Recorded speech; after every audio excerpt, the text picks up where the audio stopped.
এখানে কিছু শব্দ আছে, আমরা শব্দগুলো দেখি। এই শব্দগুলো আমাদের সবারই জানা মোটামুটি। এগুলো আপনার গত আহ, আমরা আমরা যে চারটি সূরা পড়বো, কোরআনের সর্বশেষ চারটি যে সূরা আছে, সূরা লাহাব, তারপরে ইখলাস, নাস এবং ফালাক, এই চারটি সূরা থেকে এই শব্দগুলো নিয়ে আসা হয়েছে। সূরা যেহেতু আমাদের সকলেরই মুখস্থ আছে, তো আশা করি শব্দগুলো মুখস্থ থাকবে ইনশাআল্লাহ।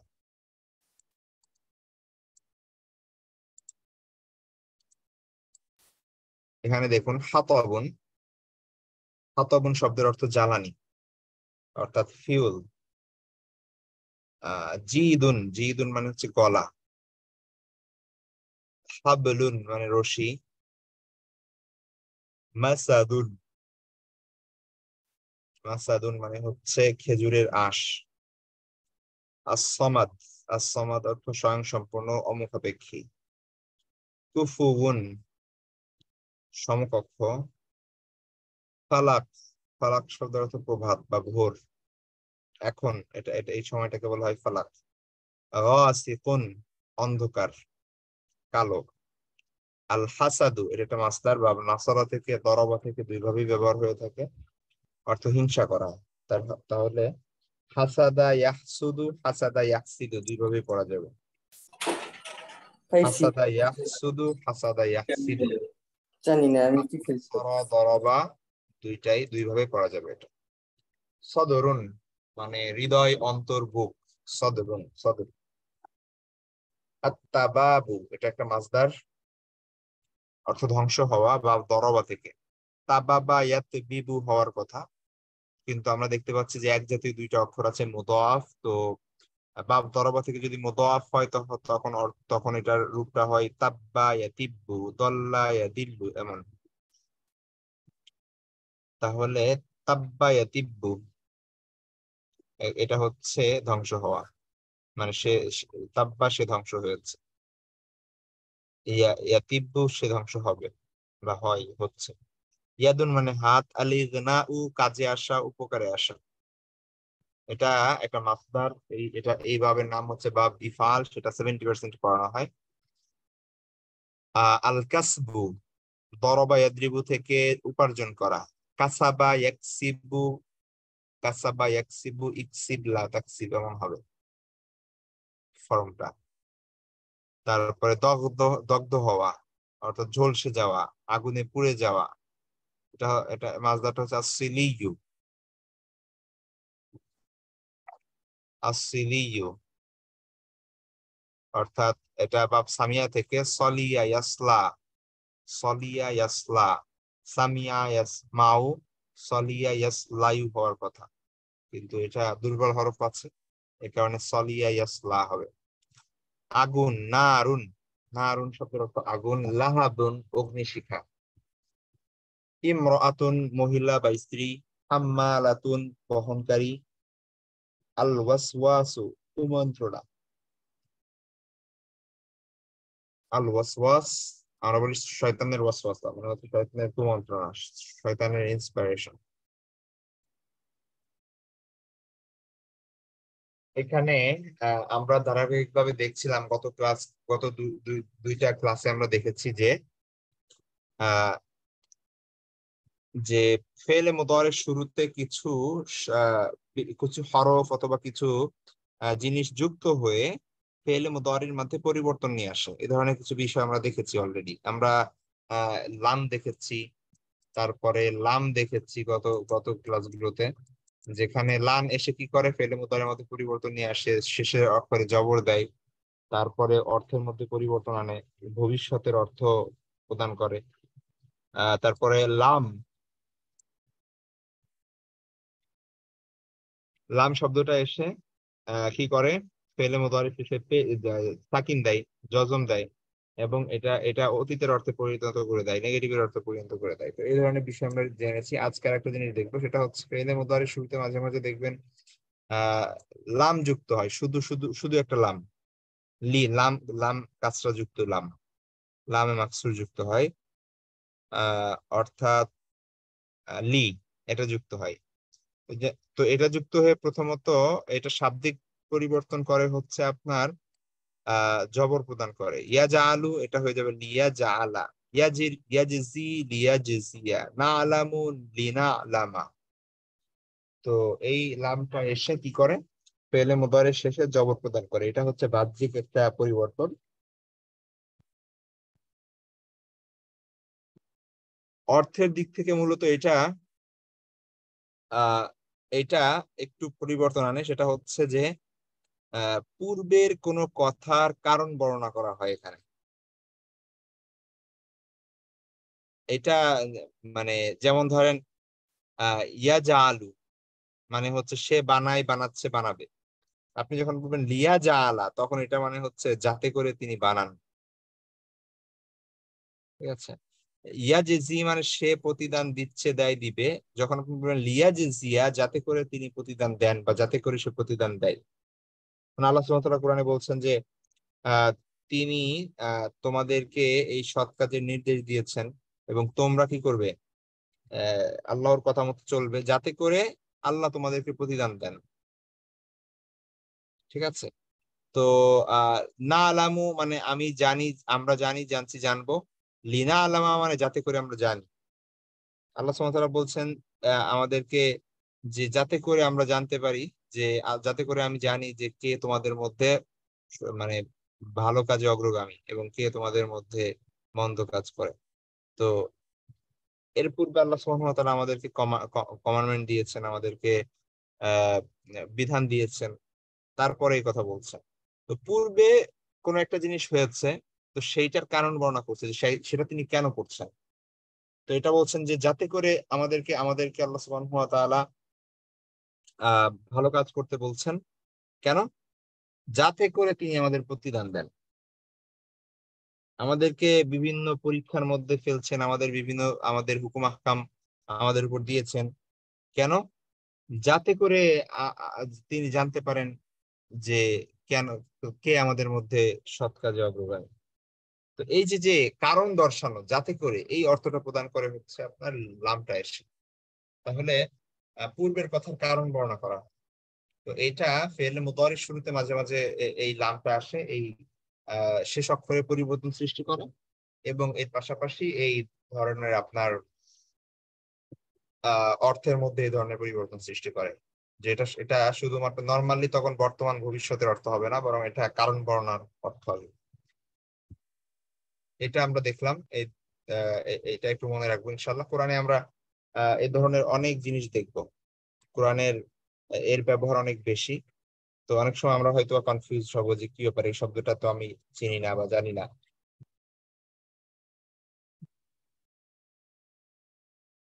তো কনফিউশনের কিছু নেই। শব্দগুলো এই ধরনের বিষয়গুলো জানা থাকলে তখন এগুলো ইজি হয়ে যায় ইনশাল্লাহ। আমরা আজকে পড়বো হচ্ছে সূরা আহ লাহাব, ইখলাস, ফালাক এবং নাস। তো আপনাদেরকে আগে এই লেকচার শিটটা এই যেখান থেকে আমরা পড়ছি সেটা অলরেডি দিয়ে দেওয়া হয়েছে আপনাদের। তো ওইখান থেকেই পড়ে নিবেন ইনশাল্লাহ। আর পাশাপাশি এই লেকচার শিট আমি দিয়ে দিব ইনশাল্লাহ। আউযু বিল্লাহি মিনাশ শাইতানির রাজিম, বিসমিল্লাহির রহমানির রহিম। তাব্বাত ইয়াদা আবি লাহাবিন ওয়া তাব্বা। শব্দগুলো দিকে একটু মনোযোগ দিতে হবে। দেখুন, আত্তাবাবু শব্দের অর্থ বলেছি যে ধ্বংস হওয়া। তাব্বা ইয়াতিব্বু, তাব্বা ইয়াতিব্বু। তাহলে সেখান থেকে স্ত্রীবাচক হয়েছে তাব্বাত। যেমন ফাআলাত, নাসরাত, নাসরা, নাসরু, নাসরতা, নাসরতুম, নাসরতু, নাসরনা, নাসরাত। এই যে নাসরাত হয়েছে, এরকম তাবাবাত, এটা হয়ে গিয়েছে তাব্বাত। ইয়াদা মানে দুই হাত। ইয়াদুন মানে হচ্ছে এক হাত। ইয়াদানি মানে হচ্ছে দুই হাত। ইয়াদা আবি লাহাব মানে হচ্ছে আবি লাহাবের দুই হাত। তাহলে তাব্বাত ইয়াদা আবি লাহাব, আবু লাহাবের দুই হাত ধ্বংস হোক। এখন কথা হচ্ছে এখানে স্ত্রীবাচক হয়েছে কেন? মূলত আমাদের শরীরের যে অঙ্গগুলো আছে, যেগুলো হচ্ছে পেয়ার, অর্থাৎ জোড়ায় জোড়ায়, যেগুলো দুই পা, দুই হাত, দুই ঠোঁট, দুই চোখ, দুই কান, তো এই যে যেগুলো হচ্ছে জোড়ায় জোড়ায় এগুলোকে এগুলো ফেমিনিন আপনার হিসেবে ব্যবহার করা হয়, এগুলোকে স্ত্রীবাচক হিসেবে ব্যবহার করা হয় আরবিতে। তো এই কারণে হাতের কথা বলেছে এখানে, হাতটা হচ্ছে আপনার এখানে স্ত্রীবাচক, তো এই কারণে তাব্বাত এসেছে, তাব্বা হয়নি, তাব্বাত। তাহলে তাব্বাত এটা তো অতীতবাচক শব্দ, এর অর্থ হচ্ছে সে ধ্বংস হয়েছে, ঠিক আছে। কিন্তু অতীতকালের শব্দ হলেও এখানে মূলত অতীতকালের কোনো বিষয়ে সংবাদ দেওয়া হচ্ছে না, বরং এটা একটা দোয়া করা হচ্ছে বা বদদোয়া করা হচ্ছে। যেমন আমরা বলি জাযাকাল্লাহ, মানে হচ্ছে আল্লাহ আপনার প্রতিদান দিন। এই জাযাটা তো এটা অতীতকালের শব্দ, জাযা মানে তিনি প্রতিদান দিয়েছেন। তো নর্মালি দোয়ার ক্ষেত্রে আমরা অতীতকালের শব্দটা ব্যবহার করা হয়। বারাকাল্লাহু ফি হায়াতিক, আমরা বলি বারাকাল্লাহ, বারাকাল্লাহ মানে হচ্ছে আল্লাহ বরকতময় করুন। এটা বারাকা মানে আল্লাহ বরকতময় করেছেন, অতীতকালের শব্দ, কিন্তু দোয়ার ক্ষেত্রে বারাকাল্লাহ ব্যবহার করা হয়, তো অতীতকালের শব্দ ব্যবহার করা হয়। মানে আমরা বলি রাদিয়াল্লাহু আনহু, আমরা দোয়া করি যে আল্লাহ তার উপর সন্তুষ্ট হন, কিন্তু রদিয়া মানে আল্লাহ সন্তুষ্ট হয়েছেন, অতীতকালের শব্দ। কিন্তু এই অতীতকালের শব্দ দিয়েই কি বোঝায়, দোয়া বোঝায়। তো এই জন্য এটা ব্যবহার আছে। তারপরে আমরা বলি সাল্লাল্লাহু আলাইহি ওয়াসাল্লাম, সাল্লাহ এটা অতীতকালের শব্দ। সাল্লাহ মানে সাল্লাল্লাহ মানে হচ্ছে আল্লাহ সালাত বর্ষণ করেছেন, আল্লাহ রহমত বর্ষণ করেছেন। কিন্তু এখানে আমরা দোয়া করছি যে আল্লাহ রহমত বর্ষণ করুন, সালাত বর্ষণ করুন, ঠিক আছে। তো এটা অতীতকালের শব্দ দিয়ে দোয়া বা বদদোয়া, এটা বোঝায়, এটার ব্যবহার আছে। তো এখানে দেখেন তাব্বাত ইয়াদা আবি লাহাব, যদিও এখানে অর্থ হচ্ছে আবু লাহাবের উভয় হাত ধ্বংস হয়েছে অতীতকালে, কিন্তু এটা মূলত বদদোয়া বোঝাচ্ছে যে আবু লাহাবের দুই হাত ধ্বংস হোক। ওয়াতাব্বা, এবং সে নিজে ধ্বংস হোক। তাব্বা মানে সে ধ্বংস হোক। তাহলে এই যে এটা তাব্বা, এখানে তাব্বাত স্ত্রীবাচক পুরুষবাচক। এখানে তাব্বা দ্বারা আবুল লাহাবকে বোঝাচ্ছে, এই কারণে পুরুষবাচক। আর এখানে তাব্বাত দ্বারা ইয়াদা দুই হাতকে বোঝাচ্ছে, এই হাত স্ত্রীবাচক। তাহলে তাব্বাত ইয়াদা আবি লাহাবিউম ওয়া তাব্বা, আবু লাহাবের উভয় হাত ধ্বংস হোক এবং আবু লাহাব নিজে ধ্বংস হোক। মা আগনা আনহু মালুহু ওয়া মা কাসাব, আল ইগনাউ মানে হচ্ছে উপকারে আসা, কাজে আসা। তাহলে আগনা মানে উপকারে এসেছে, ঠিক আছে।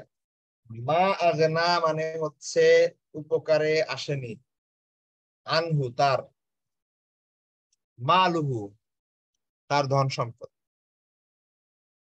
আল্লাহ সুবহানাহু ওয়া তাআলা বলছেন যে মা আগনা উপকারে আসেনি, আনহু তার জন্য, এখানে অর্থ হবে মালুহু তার সম্পদ, তার সম্পদ তার উপকারে আসেনি। ওয়ামা কাসাবা এবং যা সে উপার্জন করেছে, কাসাবা, আল কাসবু মানে হচ্ছে উপার্জন করা, কাসাবা ইয়াকসিবু দরবা ইয়াদরিবু। তাহলে মা কাসাবা যা সে উপার্জন করেছে, মা কাসাবা যা সে উপার্জন করেছে, আহ মালুহু তার মাল, তার সম্পদ এবং যা সে উপার্জন করেছে এগুলো মা আগনা কাজে আসবে না, কাজে আসেনি, আনহু তার, কাজে আসেনি আনহু তার। অথবা এটা ভবিষ্যতের অর্থ তোলা যায় যে এটা কাজে আসবে না। সায়াসলা নারং যাতা লাহাব, আসলিয়ু মাজদার থেকে সামিয়া, সলিয়া ইয়াসলা দগ্ধ হওয়া মানে পুড়ে যাওয়া, ঝলসে যাওয়া। তাহলে সলিয়া ইয়াসলা, ইয়াসলা মানে সে দগ্ধ হবে, ভবিষ্যৎ মুদারি, ইয়াসলা সে দগ্ধ হবে, সা মানে অচিরেই। তাহলে সায়াসলা সে অচিরেই দগ্ধ হবে, সে অচিরেই ঝলসে যাবে, নারন আগুনে। কেমন আগুন, যাতা লাহাব, লাহাবুন মানে হচ্ছে শিখা। আর এখানে একটু অর্থ ভুল আছে, দাঁত মানে হচ্ছে যুক্ত,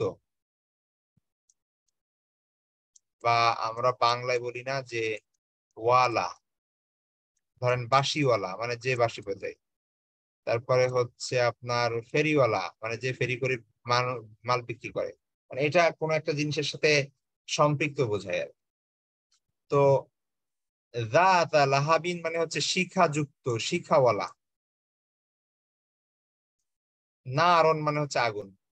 তাহলে আল্লাহ সুবহানাহু ওয়া তাআলা বলছেন সায়াসলা, অচিরেই সে দগ্ধ হবে, নারন আগুনে। কেমন আগুন? যাতা লাহাব, শিখাযুক্ত, শিখাওয়ালা। তাহলে অচিরেই শিখাযুক্ত আগুনে সে ঝলসে যাবে, সে দগ্ধ হবে। লেলিহান আগুনে সে কি হবে? দগ্ধ হবে। ওয়ামরাআতুহু, এবং তার ওয়াইফ, এবং তার স্ত্রী। ওয়া মানে এবং, ইমরাআতুন এখানে বলতা, ইমরাআতুন মানে হচ্ছে স্ত্রী, মানে মহিলা। যখন এটা বলা হবে যে তার স্ত্রী, তার তার মহিলা, তখন এটা অর্থ হবে মূলত তার স্ত্রী। হ্যাঁ, তার ইমরা মানে হচ্ছে তার স্ত্রী।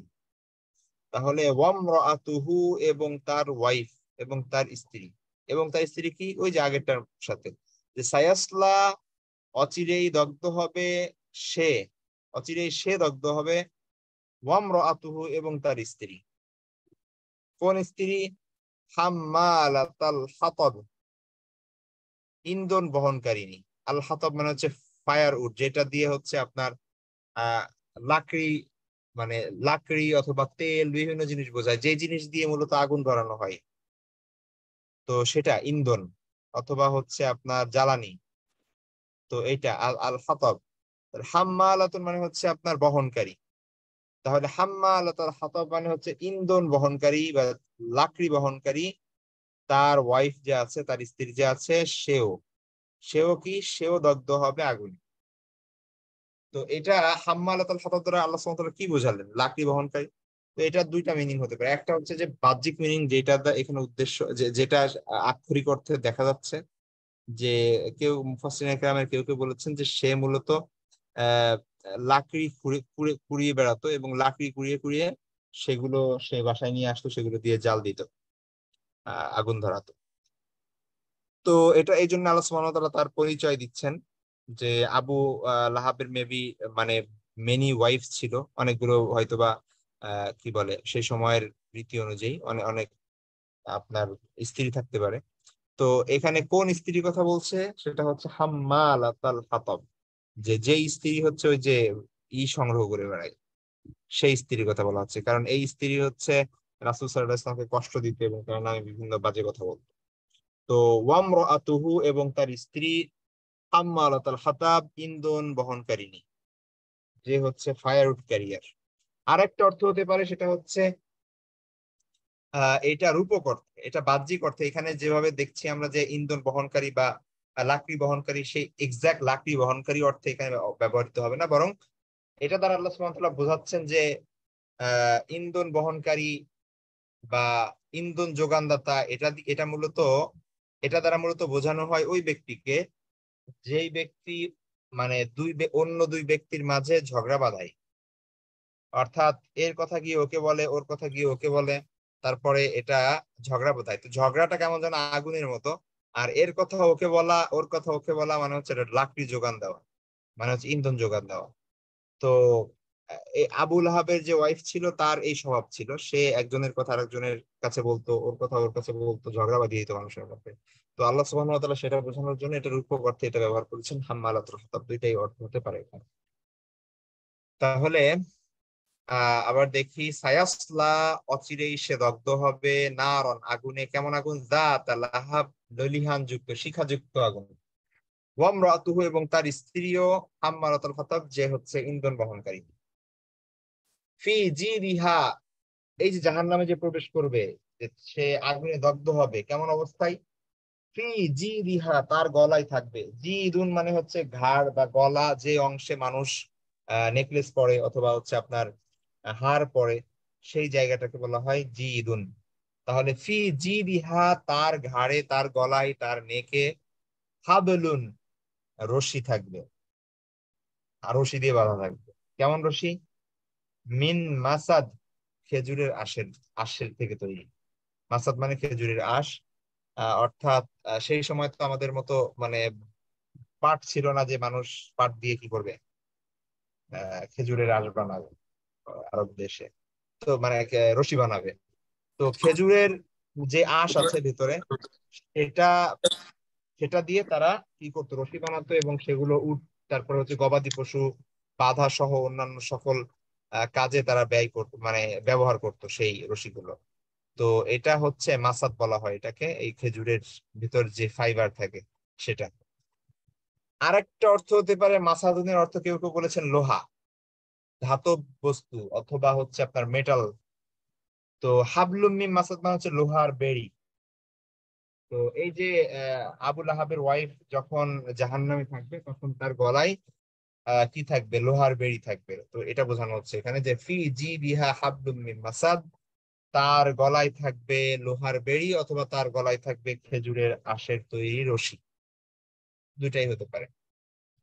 তো যদি লোহার বেড়ি হয় তাহলে সেটা তো অবশ্যই শাস্তির জন্য, এবং আপনার আহ জাহান্নামের মানুষ, জাহান্নামে যারা যাবে তাদের লোহা দিয়ে বেড়ি দিয়ে বাঁধা থাকবে, এটা আমরা অন্য হাদিসের মধ্যে বা অন্যান্য বিষয়ে আমরা পাই, এর প্রমাণ আছে। আর যদি এটা খেজুরের আঁশের রশি হয়ে থাকে তাহলে এটা মূলত তাকে অপমান করার জন্য, সে খুব অহংকার করে চলতো। তো মূলত খেজুরের রশি, খেজুরের আঁশ দিয়ে তৈরি রশি দিয়ে মূলত গরু ছাগল, সে সময় তো গরু ছাগল না, সেখানে উট, ছাগল, তারপরে দুম্বা, বকরি এগুলো বেঁধে রাখা হতো, মানে পশুকে বেঁধে রাখা হতো। তো সেই সেম রশি দিয়ে আবুল আহাবের ওয়াইফকে বাঁধা হবে গলায়। তো এটা এটা তাকে তাকে অপমান করার জন্য, এবং তার আহ, যে তার অবস্থা যে পশুদের মতো বা পশুদের থেকেও নিচে, তো সেটা বোঝানোর জন্য। আচ্ছা, এটা গেল হচ্ছে আমাদের সূরা লাহাব। আমরা সূরা ইখলাসটা দেখি। বিসমিল্লাহির রহমানির রহিম। কুল হুয়াল্লাহু আহাদ, কুল আপনি বলুন, হুয়াল্লাহু আহাদ তিনি আল্লাহ এক। আহাদুন মানে হচ্ছে এক, অদ্বিতীয়। তাহলে কুল হুয়াল্লাহু আহাদ বলুন তিনি আল্লাহ এক, অদ্বিতীয়। আল্লাহুস সামাদ আল্লাহ অমুখাপেক্ষী। আল্লাহুস সামাদ আল্লাহ অমুখাপেক্ষী। লাম ইয়ালিদ, লাম ইয়ালিদ তিনি জন্ম দেননি। ওয়ালাদা ইয়ালিদু, মূলত ওয়ালাদা ইয়াউলিদু ছিল এটা, দরবায়ু থেকে ওয়ালাদা ইয়াউলিদু জন্ম দেওয়া। তো এটা হয়ে গেছে ওয়ালাদা ইয়ালিদু, দুর্বল হরফ পড়ে গিয়েছে, শুরুতে লাম এসেছে, লাম ইয়ালিদ অর্থাৎ তিনি জন্ম দেননি। ওয়ালাম ইউলাদ এবং তাকেও জন্ম দেওয়া হয়নি, তিনি জন্ম দেননি, তাকেও জন্ম দেওয়া হয়নি। ওয়ালাম ইয়াকুল লাহু কুফুয়ান আহাদ, কানা মানে হচ্ছে ওয়ালাম ইয়াকুন, কানা ইয়াকুনু সেখান থেকে এসেছে, মানে হচ্ছে হওয়া, থাকা ইত্যাদি। তাহলে ওয়ালাম ইয়াকুন মানে হচ্ছে এবং হতে পারে না, বা তার জন্য নেই, মানে নেই, লাহু তার জন্য। ওয়ালাম ইয়াকুন লাহু তার জন্য নেই, কুফুয়ান সমতুল্য, সমকক্ষ, আহাদ কেউ। তাহলে কুফুয়ান মানে হচ্ছে সমকক্ষ, ইকুইভ্যালেন্ট। তাহলে ওয়ালাম ইয়াকুন লাহু কুফুয়ান আহাদ, তার সমতুল্য কেউই নেই, তার সমতুল্য কেউ হতে পারে না। তো এটা হচ্ছে সূরা ইখলাস। তারপরে আমরা যাই হচ্ছে সূরা ফালাক।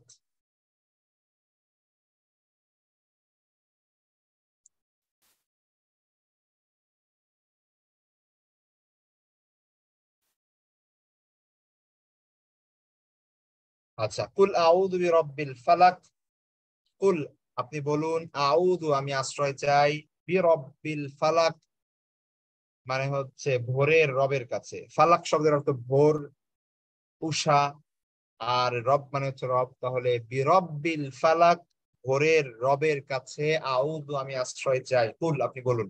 তাহলে কুল আউযু বিরব্বিল ফালাক বলুন আমি আশ্রয় চাই ভোরের রবের কাছে। কিসের থেকে আশ্রয় চাই? মিন শাররি মা খলাক, মিন থেকে, কিসের থেকে? শাররি অনিষ্ট থেকে। কিসের অনিষ্ট? মা খলাক যা তিনি সৃষ্টি করেছেন, খলাক তিনি সৃষ্টি করেছেন, মা যা, মা খলাক যা তিনি সৃষ্টি করেছেন, মিন শাররি সে অনিষ্ট থেকে। ওয়ামিন শাররি এবং আরো অনিষ্ট থেকে, ওয়া এবং মিন থেকে, শার অনিষ্ট, কিসের অনিষ্ট? গাসিকিন, ওয়ামিন শাররি গাসিকিন অন্ধকারের অনিষ্ট থেকে। গাসিকুন মানে হচ্ছে অন্ধকার, অলরেডি আমরা জেনেছি এখানে, গাসিকুন অন্ধকার। তাহলে ওয়ামিন শাররি গাসিকিন এবং অন্ধকারের অনিষ্ট থেকে, ইদা ওয়াকাব যখন তাচ্ছন্ন করে, যখন তা বিস্তৃত হয়ে যায়, অর্থাৎ রাতের কথা বলা হচ্ছে, যে অন্ধকার রাতে যখন অন্ধকার বিস্তৃত হয়ে যায়, তো সেই তার অনিষ্ট থেকে রাতের কি অনিষ্ট, অন্ধকারের কি অনিষ্ট? অন্ধকারে বিভিন্ন অনিষ্ট থাকতে পারে না মানুষ? অন্ধকারে যখন হাঁটা চলা করে তখন দেখা যাচ্ছে যে বিভিন্ন পোকামাকড়, সাপ টাপ এগুলো থাকতে পারে। এগুলো তারপর হচ্ছে আপনার বিভিন্ন জিন শয়তান ঘোরাঘুরি করে। খারাপ জিন হয়তো বা মানুষের ক্ষতি করবে। তারপরে বিভিন্ন ধরনের থাকতেই পারে, চোর ডাকাত রাত্রিবেলা আসে আনাগোনা করে। তো রাত অন্ধকারের অনিষ্ট মানে হচ্ছে অন্ধকারের কারণে যত ধরনের সমস্যা হতে পারে বা অনিষ্ট আসতে পারে সব ধরনের কথা বোঝানো হচ্ছে এখানে। তাহলে ওয়ামিন শাররি গাসিকিন ইযা ওয়াকাব, অন্ধকারের অনিষ্ট হতে যখন তা কি করে, আচ্ছন্ন করে। আর কি থেকে? ওয়ামিন শাররিন নাফাসাতি ফিল উকাদ, ওয়া এবং মিন থেকে শার অনিষ্ট, আরো অনিষ্ট থেকে। কিসের অনিষ্ট থেকে? আন নাফাসাত, নাফাসুন,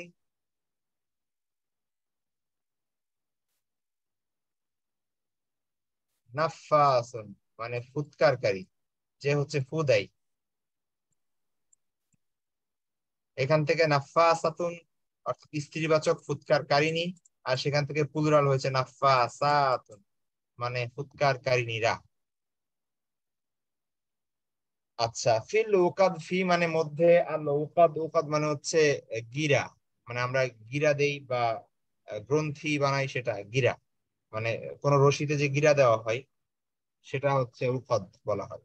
এটা দ্বারা কি বোঝাচ্ছে? নাফাসাত ফিল উকাদ মানে হচ্ছে সেই সময়ের এক শ্রেণীর মানে মহিলাদেরকে বোঝানো হচ্ছে যারা মূলত জাদু করত, যারা ম্যাজিক করত, ব্ল্যাক ম্যাজিক করত এবং মানে মানুষের ক্ষতি করত। ওই তাদের একটা ধরন ছিল হচ্ছে যে তারা রশিতে ওই যে বিভিন্ন মানে তাদের মন্ত্রতন্ত্র পড়ে ফু দিয়ে সেটাকে একটা গিট্টু দিত, মানে গিরা দিত। তো এভাবে আহ তারা মানুষের ক্ষতি করত। তো আল্লাহ এখানে মূলত এটা থেকে রক্ষার কথা বলা হচ্ছে যে আন্নাফাসাদ, যে ফুৎকারকারিনী যারা আছে, কোথায়? ফিল উকাদ, গ্রন্থিতে বা গিরার মধ্যে ফুৎকারকারিনী যারা আছে তাদের অনিষ্ট থেকে আশ্রয় প্রার্থনা করছি, তাদের অনিষ্ট থেকে। তারপর হচ্ছে ওয়ামিন শাররি হাসিদিন ইদা হাসাদ, হাসিদুন আল হাসাদু মানে হচ্ছে আপনার আহ হিংসা করা, হিংসা করা। তাহলে হাসাদু, হাসাদা ইয়াহসুদু, হাসাদা ইয়াহসিদু দুইভাবে ব্যবহার হতে পারে।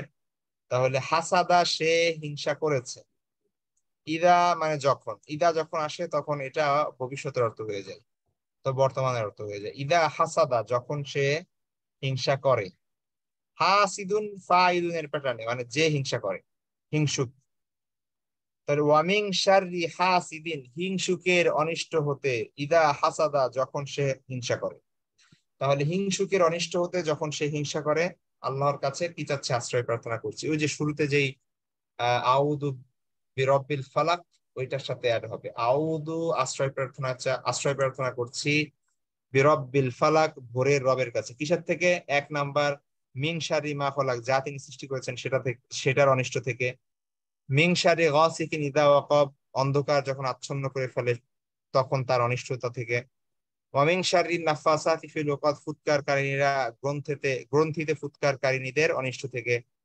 এবং হিংসাকারী যখন হিংসা করে তার অনিষ্ট থেকে। এই চারটা জিনিসের অনিষ্ট থেকে আমরা কি করছি? আল্লাহর কাছে আশ্রয় প্রার্থনা করছি। তারপর সূরা নাস, বিসমিল্লাহির রহমানির রহিম। কুল আউযু বিরাব্বিন নাস, কুল বলুন, আউযু আমি আশ্রয় চাই, বিরাব্বিন নাস মানুষের রবের কাছে, মালিকিন নাস মানুষের মালিকের কাছে, ইলাহিন নাস মানুষের ইলাহের কাছে, উপাস্যের কাছে। কিসের থেকে? মিন শাররিল ওয়াসওয়াসিল খান্নাস, আত্মগোপনকারী কুমন্ত্রণা দাতার অনিষ্ট থেকে। তাহলে ওয়াসওয়াস মানে হচ্ছে কুমন্ত্রণা, আর খান্নাস মানে হচ্ছে আত্মগোপনকারী। তো এখানে উদ্দেশ্য মূলত শয়তান। এবং এখানে কেউ কেউ বলেছেন যে এটা এক এক বিশেষ প্রকারের শয়তান যাদেরকে খান্নাস বলা হয়। আর কেউ কেউ বলেছেন না, এটা জেনারেল সকল শয়তানের উদ্দেশ্য। কেননা শয়তানদের তো আমরা দেখি না, সেটা তো ওত পেতে থাকে, ওরা আত্মগোপন করে থাকে, ওদেরকে আমরা দেখি না। ওরা সুযোগ সন্ধান করে এবং সুযোগ পেলে মানুষকে বিপদগামী করে। তো এই জন্য আল্লাহ সুবহানাহু ওয়া তাআলা তাদেরকে খন্নাস বলেছেন। এটা ইন জেনারেল সকল শয়তানের উদ্দেশ্য। তাহলে মিং শাররিল ওয়াসওয়াস আল খন্নাস। তো আল আল ওয়াসওয়াস মানে কুমন্ত্রণা, মানে ওয়াসওয়াসা দেয় শয়তান, এরকম। আর খন্নাস মানে হচ্ছে আত্মগোপনকারী। তাহলে আত্মগোপনকারী কুমন্ত্রণার অনিষ্ট হতে কি করছি? আমি আশ্রয় প্রার্থনা করছি কার কাছে? রব্বিন নাস, মানুষের রবের কাছে। মালিকিন নাস, মানুষের মালিকের কাছে। ইলাহিন নাস, মানুষের আর উপাস্যের কাছে, ইলাহের কাছে। কিসের থেকে? মিন শাররিল ওয়াসওয়াসিল খান্নাস, আত্মগোপনকারী কুমন্ত্রণার অনিষ্ট থেকে। কোন খন্নাস? কোন শয়তানের কথা বলা হচ্ছে? আল্লাযী, যে ইউওয়াসউইসু, কুমন্ত্রণা দেয়, ফি সুদুরিন নাস, মানুষের অন্তরসমূহে। সদরুনের প্লুরাল হচ্ছে সুদুরুন। সদরুন মানে অন্তর, হৃদয়, হার্ট। এই যে সদরুন মানে হচ্ছে বুক, হৃদয়। তাহলে ফি সুদুরিন নাস, মানুষের অন্তরসমূহে। আল্লাযী ইউওয়াসউইসু, যে কুমন্ত্রণা দেয়। তাহলে আল্লাযী ইউওয়াসউইসু ফি সুদুরিন নাস, যে কুমন্ত্রণা দেয় মানুষের অন্তরসমূহে। মিনাল জিন্নাতি ওয়ান নাস, জিন এবং মানুষ হতে। জিন হতে এবং জিন হতে এবং মানুষ হতে যেই সব যারা আছে, যে যারা কুমন্ত্রণা দেয় মানুষদেরকে, তাদের অনিষ্টতা থেকে। তো শুধুমাত্র শয়তান বা জিন যে মানুষকে কুমন্ত্রণা দেয় এমন না, বরং মানুষ মানুষকে কুমন্ত্রণা দেয়। আমরা এই জন্য বলি সৎ সঙ্গ ইম্পর্টেন্ট। কারণ খারাপ খারাপ মানুষের প্রভাবে আহ মানুষ কি হয়? বিপদগামী হয়। তো এখানে সেটা বোঝানো হচ্ছে যে মানুষ থেকে এবং জিন থেকে যারা কুমন্ত্রণা দেয়, তাদের কুমন্ত্রণা আর অসওয়াসা থেকে, অসওয়াসা যে খারাপ দিক আছে, সার আছে, অনিষ্ট আছে, সেটা থেকে আমরা কি করছি? মানুষের রবের কাছে, মানুষের রব, মানুষের মালিক এবং মানুষের ইলাহের কাছে আশ্রয় প্রার্থনা করছি। তো এই এই দুইটা সূরা নাস এবং ফালাক বিশেষ করে খুব ইম্পর্টেন্ট। এটা হচ্ছে প্রোটেকশন। যত ধরনের আপনার খারাপ জিনিস হতে পারে, তো অনিষ্টকর বিষয় যেগুলো হতে পারে, সেই সব জিনিস থেকে, বিশেষ করে রাত্রিকালীন সময়ে রাসূল সাল্লাল্লাহু আলাইহি ওয়াসাল্লামের প্রাথমিক আমল ছিল যে তিনি ঘুমাতে যাওয়ার পূর্বে যে সকল দোয়া এবং কোরআনের অংশ পাঠ করতেন, তার মধ্যে অবশ্যই অবশ্যই যে সূরা নাস এবং ফালাক থাকতো। তো এটাকে বলা হয় মুআউযিযাতাইন। মানে এটা এক কথা অর্থ হচ্ছে প্রোটেকশন, দুইটা প্রোটেকশন আর কি। এটার মাধ্যমে আপনি নিজেকে প্রোটেক্ট করবেন। এবং এটা দেখা যাচ্ছে যে রাসূল সাল্লাল্লাহু আলাইহি ওয়াসাল্লাম এই সূরাগুলো পড়ে তারপরে হচ্ছে তার হাতে ফু দিতেন।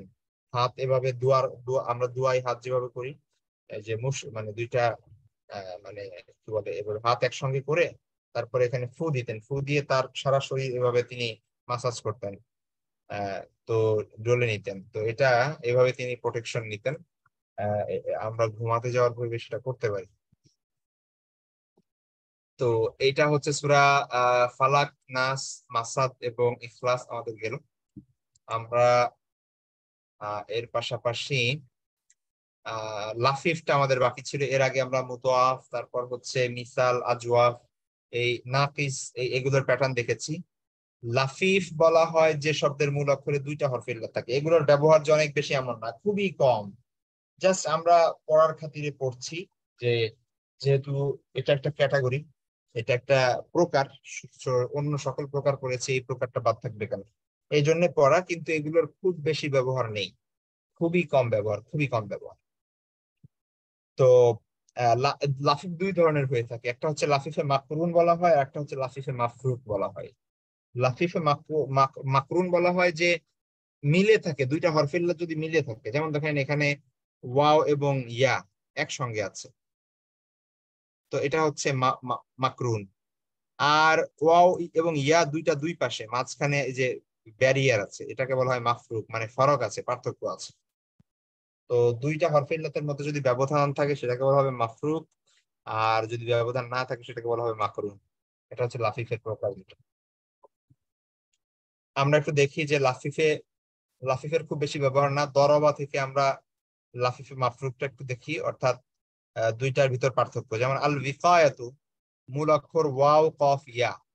দেখেন ওয়াও কফ ইয়া, এখানে আমরা এটা হরফে ইল্লাত পেয়েছি, এখানে এটা হরফে ইল্লাত পেয়েছি। তো মাঝখানে ব্যারিয়ার আছে, এখানে মাফরুক। তো বাপ দরবা থেকে এটা আসে, এটা আসলে এটার রূপটা কেমন হয় সেটা দেখেন। আহ ওয়াক গুণিত ছিল ওয়াকয়া ইয়াউ কিউ। ওয়াকয়া দরবা ইয়াদরিবু এর প্যাটার্নে ওয়াকয়া ইয়াউ কিউ ছিল। ইয়াউ কিউ ওয়াওটা পড়ে গিয়েছে, আর এটা ইয়াকি হয়ে গিয়েছে। ইয়াকি ওয়াকয়াকি। এটা ছিল ইদরিবের প্যাটার্নে, দেখেন কি অবস্থা এটার। এটা ছিল ইদরিবের প্যাটার্নে ইউ কি, ইউ কি, সরি ইউ কি, এটা এমন ছিল ইদরিব এর প্যাটার্নে ইউ কি। এই সব হরফে ইল্লাত পড়ে গেছে, শুধু কি থেকে গেছে। তো কি মানে হচ্ছে আপনি বাঁচান, রক্ষা করুন, মানে এটা আমর। লা তাকি আপনি বাঁচায়েন না, আপনি রক্ষা করেন না।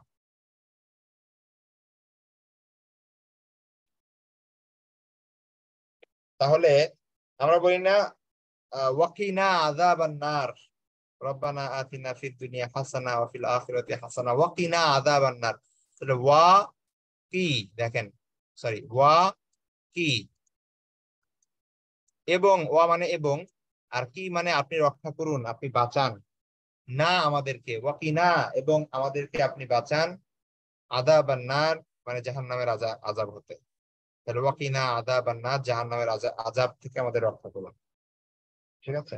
কু আনফুসাকুম ওয়া আহলাকুম নারা, মানে হচ্ছে নিজেদেরকে, তোমাদের এই যে কু মানে তোমরা রক্ষা করো, তোমরা বাঁচাও, আহলাকুম তোমাদের নিজেদের, আনফুসাকুম তোমাদের নিজেদেরকে, ওয়া আহলাকুম এবং তোমাদের পরিবার পরিজনকে, নারা মানে হচ্ছে জাহান্নাম থেকে। তাহলে এটা দেখতে পাচ্ছি ওয়াকাউ ওয়াকাইতা ওয়াকাইতুম ওয়াকাইতু ওয়াকাইনা ওয়াকাত ইয়াকি ইয়াকুনা তাকি তাকুনা আকি নাকি এগুলো দরকার নেই, জাস্ট দুই একটা শব্দ কোরআনে ব্যবহার হয়েছে, এই কারণে এটা নিয়ে আসলাম। আর একটা দেখি, সেটা হচ্ছে লাফিফ মাকরুন, অর্থাৎ বাপ দরবা থেকে দেখেন লাফিফ মাকরুন মানে হচ্ছে আহ একসঙ্গে দুইটা হরফ ইল্লাত এসেছে। আর রিওয়ায়াত মাসদার মূল অক্ষর র ওয়া ইয়া, বর্ণনা করা। আমরা বলি যে এই হাদিসটা রেওয়ায়েত করেছেন অমুক, মানে বর্ণনা করেছেন অমুক। ঠিক আছে। যে ব্যক্তি রেওয়ায়েত করে তাকে বলা হয় রাবি বলি আমরা হাদিসের পরিভাষায়, হাদিস শাস্ত্রের পরিভাষায় তাকে বলা হয় রাবি। এই যে রাবি মানে হচ্ছে আপনার বর্ণনাকারী, এটা ইসমে ফাইল। তাহলে মূলত এটা হওয়ার কথা ছিল রওয়া ইয়া ইয়ারবিয়ু ইরবি লা তারবি, এমন হওয়ার কথা ছিল। তো এটা পরিবর্তন হয়েছে কিছু, দেখতে পাচ্ছেন রওয়া ইয়ারবি ইরবি লা তারবি। তো লাফিফে মাকরুনটা এভাবে হয়ে থাকে বাব বরাবর থেকে যদি আসে। এটা মূলত নাকিসের মতো। রওয়া রওয়াও রওয়াইতা রওয়াইতুম রওয়াইতু রওয়াইনা রওয়াত ইয়ারবি ইয়ারবুনা তারবি তারবুনা আরবি নারবি তারবি। আর ইরবি ইরবু লা তারবি লা তারবু রবিন মারবি। তো এই হচ্ছে আমাদের বিষয় ছিল এখানে। কুরআনে সব থেকে বেশি ব্যবহৃত 120টা শব্দ বা 25টা শব্দ, এগুলো আপনাদেরকে দিয়ে দেওয়া হবে ইনশাল্লাহ। এখানে 60টি অলরেডি আছে। এগুলোর প্রত্যেকটা আপনারা জানেন, সবগুলোর অর্থ পড়ানো হয়েছে। এগুলো প্রত্যেকটা শব্দের অর্থ আপনারা জানেন, কোরআনে কতবার ব্যবহার হয়েছে এগুলো, কোরআনে এগুলোর ব্যবহার, অর্থ, এগুলো সব দিয়ে দেওয়া আছে। তো এটা আপনারা একটু দেখবেন। এখানে কম আছে, আমি আরো কিছু অ্যাড করে দিব ইনশাআল্লাহ পরবর্তীতে। তো এটা আপনাদের উপকারে আসবে পরবর্তীতে, এই শব্দগুলো একটু রিভাইজ দেওয়া, কারণ এগুলোর ব্যবহার কোরআনে অধিকাংশ, এই শব্দগুলোই কোরআনে ব্যবহৃত হয়েছে আপনার 50%। এই ছাড়াও আমরা আরো অনেক শব্দ শিখেছি, তো সেগুলো সব ক্যালকুলেট করলে দেখা যাবে 70% শব্দ আপনারা হয়তোবা জানেন, যদি ভালো করে শব্দগুলো পড়ে থাকে। আর যদি মনে না থাকে, যা পড়েছেন সব ভুলে গিয়েছেন, তাহলে তো আর আবার রিভাইজ দিতে হবে সেগুলো। তো এই হচ্ছে আমাদের আজকের ক্লাসের মাধ্যমে আমাদের ফর্মাল 50% কোরআনিক আরবিক কোর্স এটা শেষ হলো। আমাদের 13টাই সেশন স্পেশাল কোর্সের, এমনি নর্মালি আগে 15টা 16টা ছিল। তো ওইটাকে 13টা করা হয়েছে। মূলত এর বাইরে মানে যত 50%-এ যা কিছু করানো হয় সেটা এটার অন্তর্ভুক্ত হয়ে গিয়েছে, এর বাইরে আর কিছু নেই। উল্টে আমরা আরো এক্সট্রা কিছু জিনিস করেছি যেগুলো মূলত 70% পড়ানো হয়, মুদাফ এবং মুআতালের কিছু বিষয় যেগুলো 50% পড়ানো হয় না, সেগুলো দেখিয়ে দেওয়া হয়েছে। তো আপনারা এগুলো আপনাদের এই লেকচার শিট গুলো থাকবে আপনাদের গ্রুপে। ভিডিও রেকর্ডিং গুলো পাবেন আপনারা। ওইটা তো সব সময় থাকবে, আপনারা যে কোনো সময় সেগুলো দেখে নিবেন। কোনো জায়গায় প্রবলেম হলে ভিডিও রেকর্ডিং গুলো দেখে নিবেন। ওটা তো একটা ক্লাস, অর্থাৎ নতুন ভাবে শুনবেন। অনেক সময় অলসতার কারণে সেগুলো শোনা শোনা হয় না। তো এই জিনিসটা করবেন। আমাদের খুব দ্রুতই 70%-এর একটা নতুন নতুন ব্যাচ শুরু হচ্ছে, হয়তো আগামী সপ্তাহ থেকে অথবা তারপরের সপ্তাহ থেকে। আপনাদের যে টাইমে এখন আপনার 50% পড়ছেন সেই টাইমটাতেই, অর্থাৎ তবে এটা হয়তো বা 6টা থেকে হবে, কারণ ফজরের নামাজের সময়টা আস্তে আস্তে দেরিতে হচ্ছে। তো সূর্য উঠে এখন 5:30টার দিকে বা পরে। তো যার কারণে আমরা 5:30 থেকে না, বরং 6টা থেকে হয়তো বা আমরা টাইম দিব নতুন 70% ব্যাচের জন্য। তো ওইখানে যদি কেউ আগ্রহী থাকেন, তাহলে আমরা রেজিস্ট্রেশন ফর্ম যখন দিব তখন সেটা সাবমিট করে নেবেন, ইনশাল্লাহ আপনাদের গ্রুপে দিয়ে দেওয়া হবে। কারো কোনো কোশ্চেন আছে?